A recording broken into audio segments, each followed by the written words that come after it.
Hi, history friends. Welcome back. This is Sarah with the Wartime Sisters, and today I'm starting my new series about wartime cookbooks. Today I wanted to pick one of my very favorite cookbooks to show you from World War II, and that's called Cooking on a Ration by Marjorie Mills. I don't have a dust cover for this book, but I did find a photo of it online, and so I just copied it on my printer and pasted it inside so I would remember what it looked like, because it's actually such a beautiful cover. I wish mine had it, but there it is. So what we're going to be doing today is just going through some of this cookbook so you can get a good idea of what it looks like inside. And that's what this series is all about, is kind of delving into the ration cookbooks, seeing what they look like, and getting a better idea of the resources that our grandmothers had during the war. I really like this title page with the illustration. We can see that the copyright date, oh here it is, it's up here, it's 1943. Sorry if my camera is not focusing.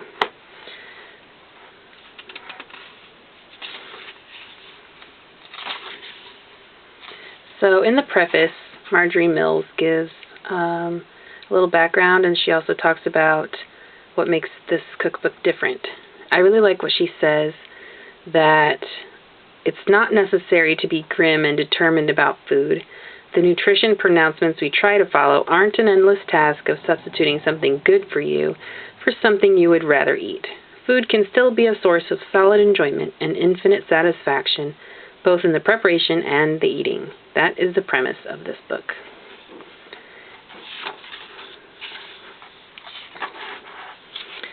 So this is the table of contents.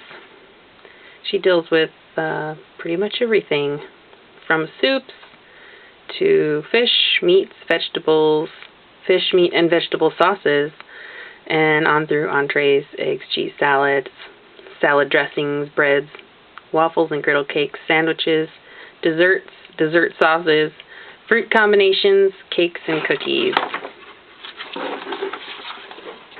beverages, home canning, working with ration points. And then she's got an appendix that deals with main dishes requiring 30 minutes or less of preparation, dealing with leftovers, and vegetable cooking chart. Cooking vegetables, they had a really specific technique that they liked to talk about back then in the 40s, because the value of the vitamins in these vegetables are really important. And so they were trying to teach you to not cook the vegetables too long. You were never supposed to cut up your vegetables in advance, like a lot of people advocate today for easy vegetable sake, I guess. And so they really wanted to retain a lot of those vitamins. Each section begins with her talking about the different categories. I really love reading these. In this book, you might be tempted to skip this part, but this is actually what makes this cookbook one of my favorites and so enjoyable. The way she writes about food is exciting, and it really makes your mouth water. She's got a terrific sense of humor, kind of tongue-in-cheek, and she just makes reading about food really fun and kind of gives you some optimism that it's going to be okay, that you can actually make really good food for your family despite all the restrictions. There are some interesting recipes in here: beef liver and spaghetti, kidney loaf, broiled beef heart, and boiled beef tongue. And there were quite a few of these recipes in cookbooks of that time because they were not rationed.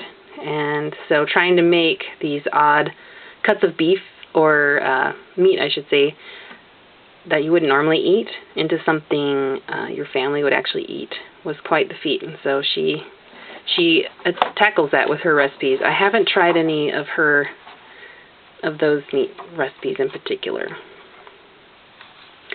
The things I have tried, I don't know if I can find it, but it was a beef roll. Is that what it was called? Where it consisted of biscuit dough with cooked ground beef, green peppers, and I think onions. And you roll it up like a cinnamon roll, then cut it into slices, and you serve it with a beef gravy. And that is actually really good. Now, this isn't the most comprehensive cookbook. It doesn't have, if you think, oh, I'd like to make, this pudding or this dessert or this cookie, and you can go to this cookbook and find it. It's not that kind of a cookbook. This is something where if you want to have a good recipe to make really good something for your family, you can go to this book and find, the basics, and then, her recipes to make a decent meal for your family. So one of my favorite things to study about wartime are the sandwiches. The sandwich filling recipes in this cookbook are very inspiring. Our family tends to just eat the American basics of peanut butter and whatever jelly, and then lunch meat. Tuna, none of my family doesn't eat tuna fish, but egg salad, my husband and I eat that. And that's about it. Nothing really imaginative. But wartime sandwiches, they take it to a whole new level. So just studying these is amusing, but also, really inspiring, because just things and combinations of foods you just wouldn't imagine on your own. And I have tried a few of these.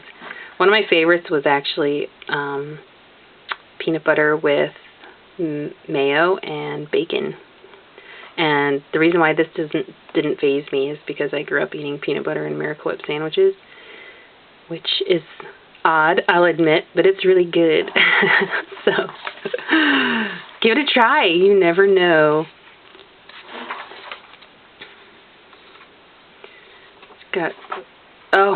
And I have to show you. This is the best dessert recipe in creation, at least in the Ration world. It's so simple. This is for peach surprise dumplings, and it's very quick to put together. And the amount of effort that goes into this recipe with the return that you get is just incredible. What really makes this dish is the orange marmalade. So you just put peaches into squares of pastry, and you put a little dollop of, I'd say a healthy dollop of orange marmalade, and then you bake it. And these dumplings are also served with the sauce, using the juice from the peaches in the can. And it is divine. The orange marmalade gives it kind of a floral note. And we've eaten it with vanilla ice cream. Oh my goodness. So good. You have to try it. There's so many things. I actually went through, when I first bought this book, I went through and I made a list of all the recipes I wanted to try, and there is a long list. I even put it up on my blog just to kind of remind myself all the things I wanted to do and not to forget. So every now and then when I just feel like I want to make something, I come to this cookbook and see what I want to make. I made these shredded wheat macaroons right here. And usually we shy away from shredded wheat because as a breakfast cereal it's really not that exciting. But these shredded wheat macaroons are pretty delicious. You do have to be careful because if they dry out, they do get scratchy on the top of your mouth. So watch out for that. But fresh out of the oven, they are amazing.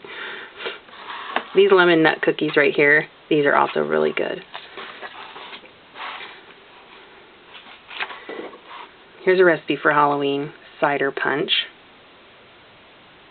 I haven't tried that yet. And this currant fizz sounds really good. Currant jelly is a little hard to find. I happen to have a couple currant bushes, so I'm lucky that way. I will have to try this, and I'm pretty sure it's on my list of things to try. I really like looking at the beverages ideas because, once again, we don't get very imaginative. We don't drink alcohol, so, it's lemonade and herbal tea and milk and, sodas now and then.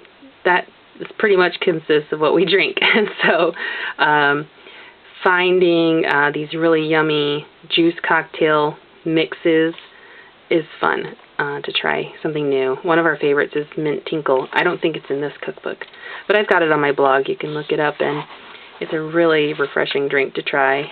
I really also like wartime eggnog.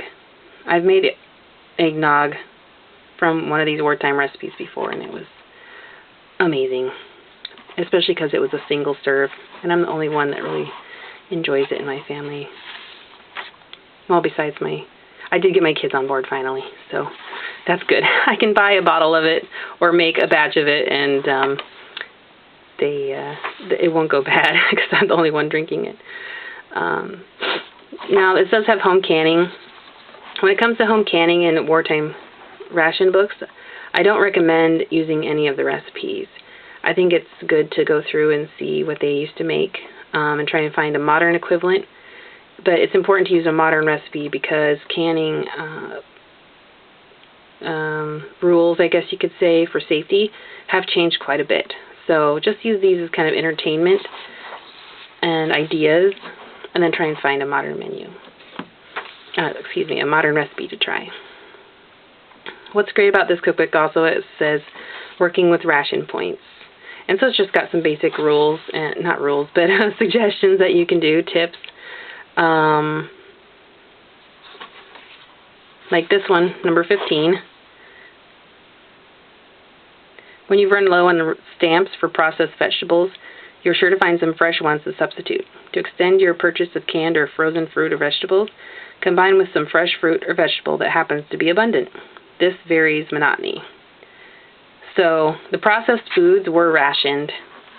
Frozen fruit and vegetables was a fairly new product still, but they were available pretty widely, and but they were rationed, and so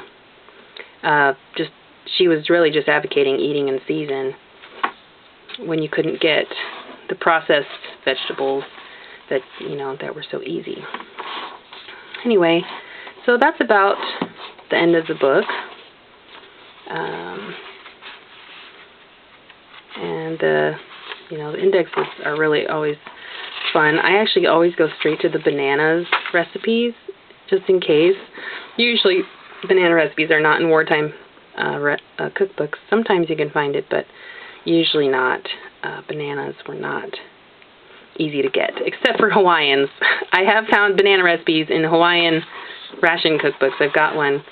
But it's just fun to see what they used to make. So anyway, I hope you enjoyed this look into cooking on a ration.